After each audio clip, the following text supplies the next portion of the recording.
राज्यात 12 ते 14 लाख एकरवरील पिकांचं अतिवृष्टीने नुकसान. मुख्यमंत्री देवेंद्र फडणवीसांची माहिती. तात्काळ नुकसान भरपाई देण्याचे जिल्हाधिकाऱ्यांना आदेश. राज्यातील नुकसानीचे पंचनामे करून सर्वांना मदत दिली जाणार. राज्यातील झालेल्या शेतीच्या नुकसानीसंदर्भात मुख्यमंत्री फडणवीसांची प्रतिक्रिया.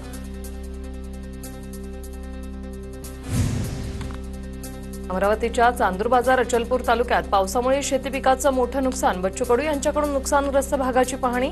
शेतकऱ्यांना नुकसान भरपाई देण्याची मागणी. चंद्रपूर जिल्ह्यात संततधार पावसाने पिकांचं मोठं नुकसान. 130 गावातील पिकांना तडाखा. वरोऱ्यातील भटाळा आसाळा परिसरात सोयाबीन पीक पूर्णपणे उद्ध्वस्त. धाराशिव जिल्ह्याच्या परंडा परिसरामध्ये उडीद पिकाचं मोठं नुकसान. काढणीला आलेलं उडीदाचं पीक मातीमोल. शेतकऱ्यांची नुकसान भरपाई देण्याची मागणी. जालन्यात अतिवृष्टीमुळे खरीप हंगामातील पिकांचं फळबागांचंही नुकसान. अतिवृष्टीने झालेल्या नुकसानीचे तातडीने पंचनामे करा. पालकमंत्री पंकजा मुंडेंच्या जिल्हाधिकाऱ्यांना पत्र लिहित सूचना. वर्ध्याच्या आष्टी तालुक्यातील देलवाडी आणि जोलवाडी शिवाराला पावसाने झोडपलं. जोरदार पावसाची संत्री उत्पादक शेतकऱ्यांना फटका, तर संत्रा बागेच्या नुकसानीनं शेतकरीही हवालदिल. कृषी मंत्री आणि वाशिमचे पालकमंत्री दत्तात्रय भरणे आज वाशिम जिल्ह्याच्या दौऱ्यावर. दत्तात्रय भरणेंनी वाशिममधील नुकसानग्रस्त शेतीची पाहणी केली. तात्काळ पंचनामे पूर्ण करा. दत्तात्रय भरणेंचे प्रशासनाला आदेश. नांदेडच्या रावणगाव जिल्हा परिषद शाळेत पावसाचं पाणी शिरलं. विद्यार्थ्यांना सुट्टी जाहीर. शाळेतील सगळी कागदपत्र भिजली, तर सर्व ठिकाणी चिखलाचं साम्राज्य. जळगावच्या एरंडोल तालुक्यात खेडीमध्ये विजेच्या धक्क्याने 5 जणांचा मृत्यू. एकाच कुटुंबातील 5 जणांच्या मृत्यूनं मोठी खळबळ. मृतांमध्ये 2 महिलांसह 1 पुरुष आणि 2 मुलांचा समावेश.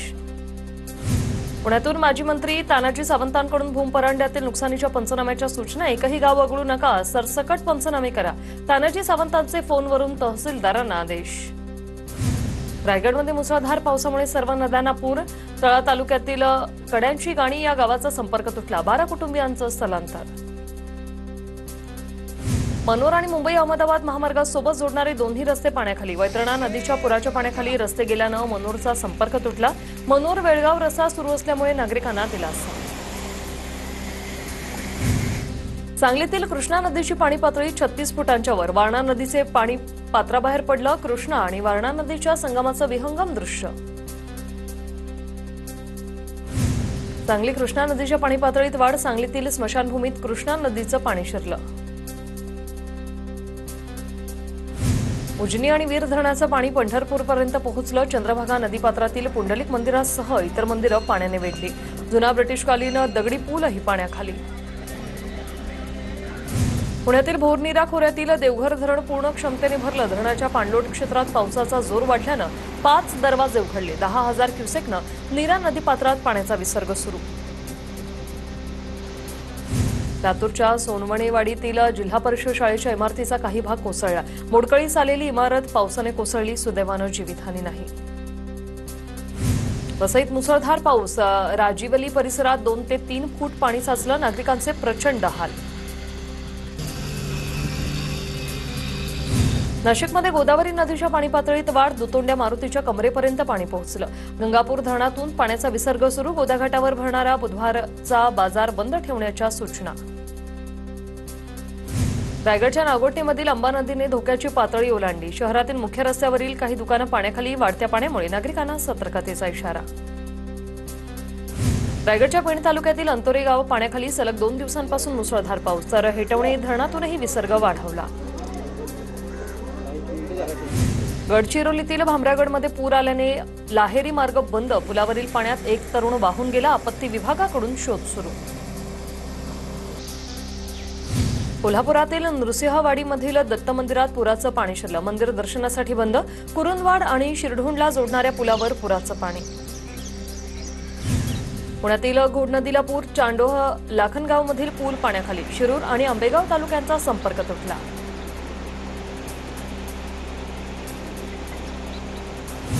पुण्यातील नीरा नदीला पूर आल्याने पुणे पंढरपूर मार्गावरील ब्रिटिशकालीन पूल पाण्याखाली. माऊलींच्या स्नानासाठी प्रसिद्ध असलेले दत्त मंदिर पाण्यात. ठाणे जिल्ह्याला हवामान विभागाकडून आज रेड अलर्ट. भातसा नदीने धोक्याची पातळी ओलांडली. शहापूरमध्ये झालेल्या पावसामुळे धरण क्षेत्रात पाण्याची वाढ. पंढरपूर जिल्ह्यातील पूरस्थितीमुळे सिमेंट कारखान्याकडे जाणारा भोयगाव मार्ग बंद. वर्धा नदी पुराच्या पाण्यात. पुरामुळे शेकडो मालवाहू वाहनांच्या रांगा लागल्या. सिंधुदुर्ग जिल्ह्यात मुसळधार पावसानंतर जनजीवन पूर्ववत. पावसाच्या विश्रांतीनंतर जिल्ह्यातील प्रमुख नद्यांच्या पाणी पातळीत घट. गेल्या 5 दिवसांपासून बीडमध्ये दमदार पाऊस. मुसळधार पावसामुळे बीडमधील परळी चांदापूर तलाव 95% भरला. तलाव भरल्याने शेतकऱ्यांना मोठा दिलासा. सांगलीतील कृष्णा नदीच्या पाणी पातळीत वाढ. आयर्विन पुलाजवळ कृष्णा नदीची पाणी पातळी 35 फुटावर. विस्तीर्ण नदीपात्रात उड्या मारून सांगलीकर लुटायत पोहण्याचा आनंद.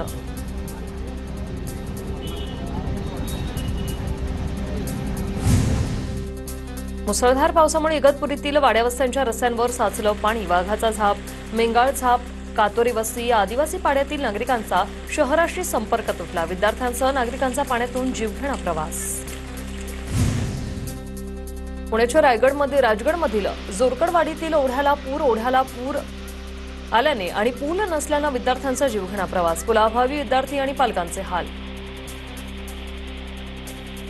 कोल्हापुरात वेळेत उपचार न झाल्यामुळे नवजात बालकाचा मृत्यू. गगनबावडा मार्ग पावसामुळे बंद असल्याने गर्भवती महिलेला त्रास. महिलेवर सीपीआर रुग्णालयात उपचार सुरू. प्रकृती सध्या स्थितीत. गडचिरोलीमध्ये नाल्याच्या पाण्यातून मुख्याध्यापक वाहून गेले. नाल्याचं पाणी ओसरल्यानंतर झाडात मृतदेह आढळला. मुसळधार पावसामुळे कोकण रेल्वेला फटका. कोकणात येणाऱ्या गाड्या रद्द.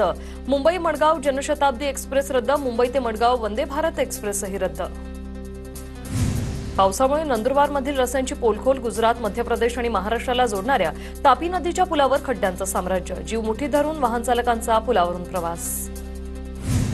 मुंबई गोवा महामार्गावरील परशुराम घाटात वाहतूक कोंडी. 3 ट्रक घाटामध्ये बंद पडल्यामुळे परशुराम घाटात दोन्ही मार्गावर वाहतूक संथ गतीने. घाटात वाहनांच्या मोठ्या रांगा.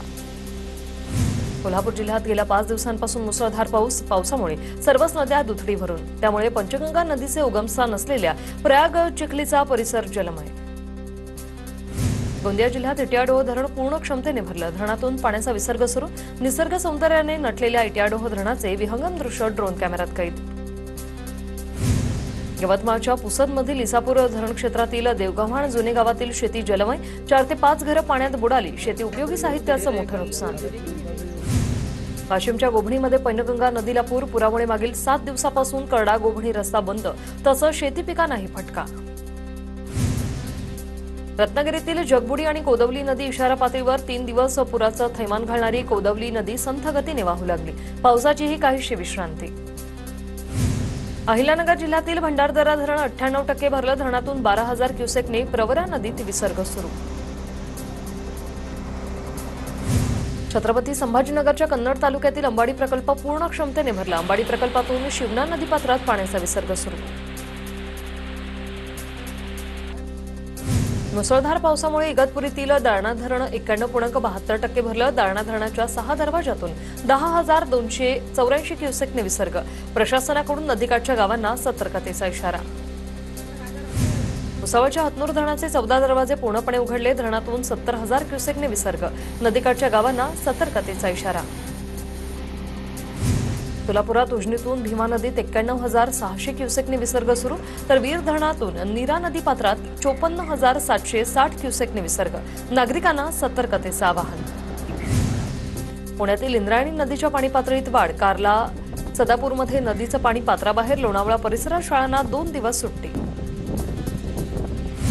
यवतमाळ तालुक्यातील उमरखेडमधील पळशी गावाला पुराचा वेढा. पूरग्रस्त पळशी गावाच्या मदतीला धावून आले आमदार किसन वानखेडे. पुराच्या पाण्यात बोटीच्या मदतीने वानखेडेंनी गावात प्रवेश केला. रत्नागिरीतील मुसळधार पावसामुळे भात शेतीला मोठा फटका. काजळी नदी इशारा पातळीवरून वाहते. अनेक भात शेतींमध्ये पाणी शिरलंय.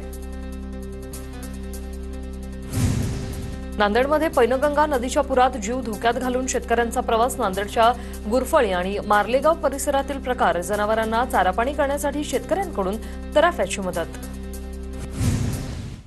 वाशिमच्या शेलू बाजार येथे जाण्यासाठी नागरिकांची कसरत. अडाण नदीवरील पुलावरून पाणी वाहत असतानाही नागरिकांना वाहत्या पाण्यातून वाट काढावी लागली.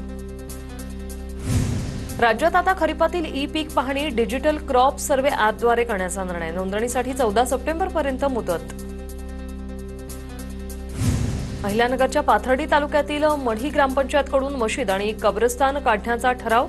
कानिफनाथ मंदिराच्या पायथ्याशी असलेले मशीद अनधिकृत असल्याचं सांगत ग्रामपंचायतीचा निर्णय.